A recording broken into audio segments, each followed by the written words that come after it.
Hey, what's up guys, it's your boy Slade here, back for the SVR channel, and today we're just going to be doing a quick maintenance video. You actually have to take a few precautionary steps to make sure that your engine is running smoothly, because these GDI engines do tend to have bigger problems than the port injection. So aside from just like basic oil changes and such, you need to make sure that the valves are clean, and we're going to do that by putting in some of this Seafoam. This is an endorsement or sponsor anyway. I just think this stuff really works, so I'm going to put this in. Got some Seafoam valve cleaning and cleaning for the injector, for the fuel injector. So we're going to put this in as well. So if you guys are not doing this with your car yet, or you haven't done so already, please make sure you guys get this done. Trust me, I'm speaking from experience.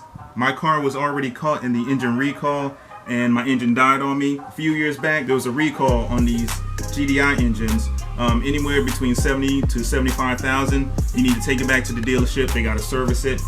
I didn't do that because I didn't know about the recall, but my engine gave out on me at 120,000. Thankfully, the dealership replaced it. Was covered under the extended warranty and the recall. Crap, I'm gonna pause right here because we actually got lawn maintenance coming up. So I got a second before the lawn maintenance starts. Oh, we're about to start.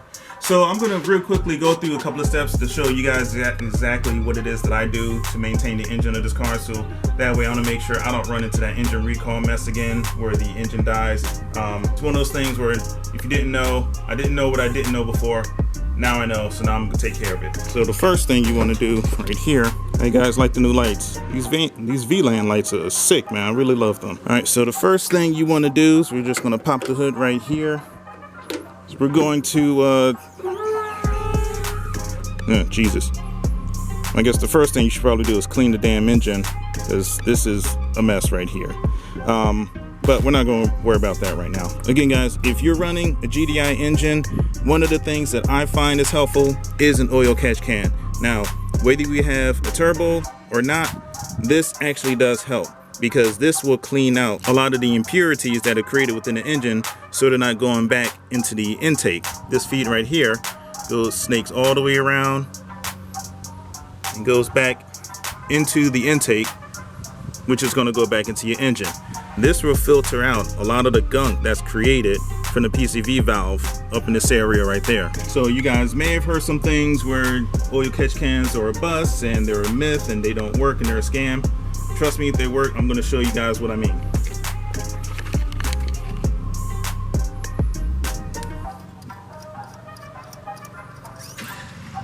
Alright, so I don't know if you guys can see all that right there. All of that is the gunk that's coming from inside the engine, and if I didn't have this oil catch can here, this will snake all the way back into the intake and go right back into the engine, which will clog up the valves. Now, I find this actually is helpful, so I'm going to unscrew this, and I probably change the deposits probably about once a month, so we're going to take care of that. When I get this open, I'll show you guys what it looks like inside there so you can see for yourself what is actually being caught and filtered inside of this catch can. But first, we're gonna remove the intake and slide it back from the throttle body just a little bit so I can get the Seafoam in. Actually, no, we won't need to do that. That's gonna be a little bit more in depth. Let's get the few additives and I'll add it into the back of the tank. All right, so here's the Seafoam motor treatment. Helps clean the injectors, quiet noisy lifters, clean deposits, blah, blah, blah. So this will help run through the gas lines and clean the internals all the way through to the fuel injectors. All right, so all we're gonna do is open up the gas tank and pour this entire content in here. And from what I got from the Seafoam website, I was doing a little bit of research on it. You can't pour too little or too much into the tank because it is a petroleum-based substance, so it's not gonna harm the engine. So we're gonna put the entire can in here. And I actually just filled up the gas tank. Oh, Jesus. I actually just filled up the tank at the gas station, so now this will be, this will have something to mix in with. Also, you guys, I'm really getting the hang of this radio here. It's a little dusty. Damn pollen is getting everywhere. I really do like this radio, and I'm starting to get used to some of the settings for it. The backup camera works out great. Unfortunately, it cuts off my music and the navigation when the backup camera is activated. But as soon as I pull forward, it everything cuts back on. My music starts playing again. So, you know, it's just one of those little things where it kind of pauses the music so you can reverse. I guess they want you to concentrate. Then it gets back right to it. But I really like it. Again, if you guys are interested in getting one of these for yourself for the Hyundai Sonata models, the YF models for Sonatas, 2010 to 2014, 2015 model. Go to autotros.com, look for the Hyundai Sonata Tesla style head unit, and pick you guys up one from there. Put in the coupon code Slade, and you guys will get 5% discount off of that.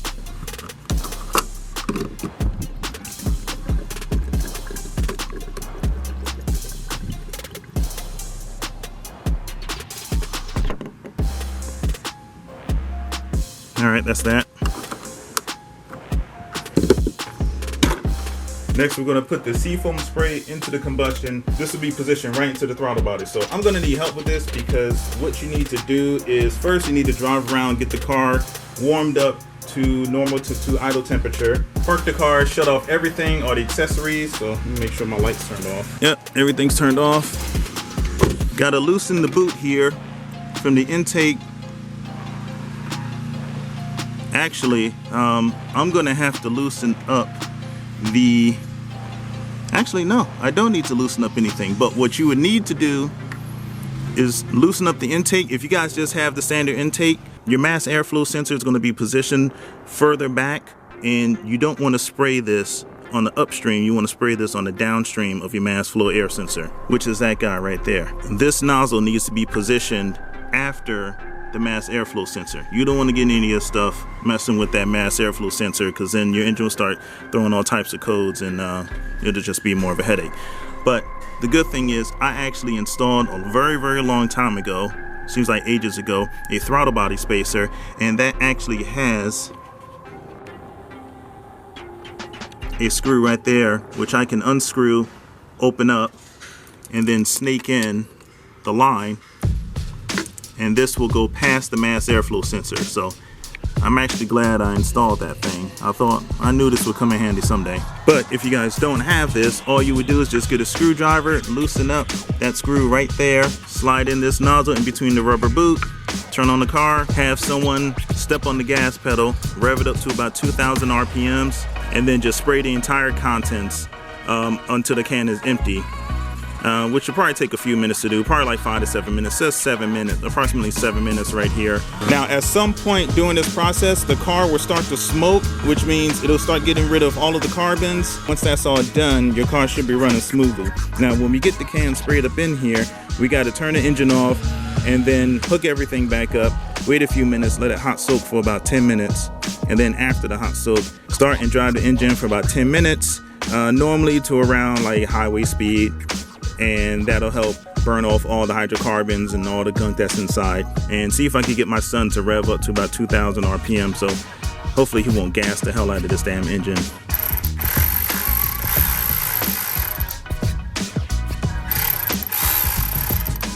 And the whole assembly is gonna look something just like that. Car start gassing, I'll start spraying. Hey Dave! All right, start the car.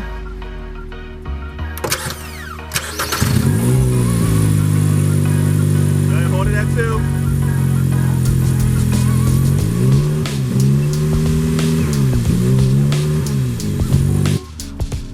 And this stuff was getting everywhere. I made a mess. Alright, so that was a little bit more in-depth than I thought it was. I used the entire can of that stuff with the Seafoam spray, and it started to come out the little red hose and spray everywhere, which sucks. Also, since I'm doing this past the throttle body, I didn't account for the vacuum to not be sealed when I took that screw out, which was causing a sporadic RPMs. Engine was revving up all crazy. So now that I got that stuff in here, let the car hot soak for about 10 or 15 minutes, and then we'll take it for a drive. You can actually see some of the dirt and carbon built up on the screw right here. You guys can see all of that was being pushed back into the car. Now while the Seafoam is soaking and working its magic all throughout the engine here, I'm gonna open up my oil catch can here so I can show you guys what's been captured inside here down in this filter, and show you exactly what's been produced from your engine. All right, you guys got it open, and there, see all of that? All of that gunk and moisture, deposits, filth that's being recycled back into your engine. Now, because the GDI sprays the fuel directly onto the cylinder heads of the engine, it doesn't get a chance to clean off the back of those valves here. So all of this stuff just kind of sits there on top of it, causing all types of gunk and corrosion and buildup. So that's why we got to get rid of this.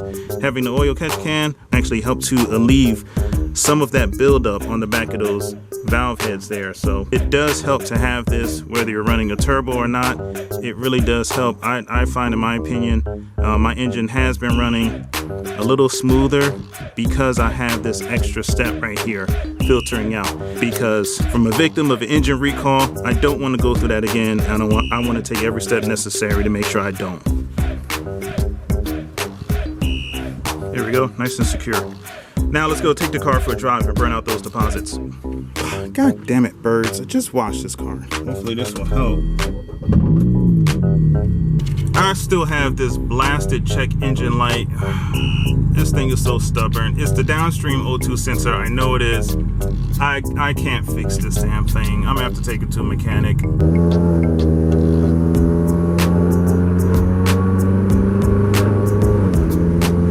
I see a little bit of smoke happening. There it goes. Ooh, it's smoking pretty good too. Yeah, that car is hanging back, so he doesn't want all this nasty smoke in his face. Now I'm driving and it's been about 10 to 15 minutes of driving doing the highway speed, so I don't see any more smoke coming out my exhaust, so I think I got everything cleared out. Engine sounds a little better, a little improvement. The engine is idling a little bit easier. I'm gonna head on home right now, and again, these are some of the steps that I do to make sure that my engine's running clean. So I'm gonna stop the video right here, guys. So if it helps, leave a comment in the comment section below. Let me know what you think. Also, like and sub to the channel. Helps me out a great deal. And as always, you guys take care of yourself. Love what you do what you love. And I'll catch you guys in the next one. Peace.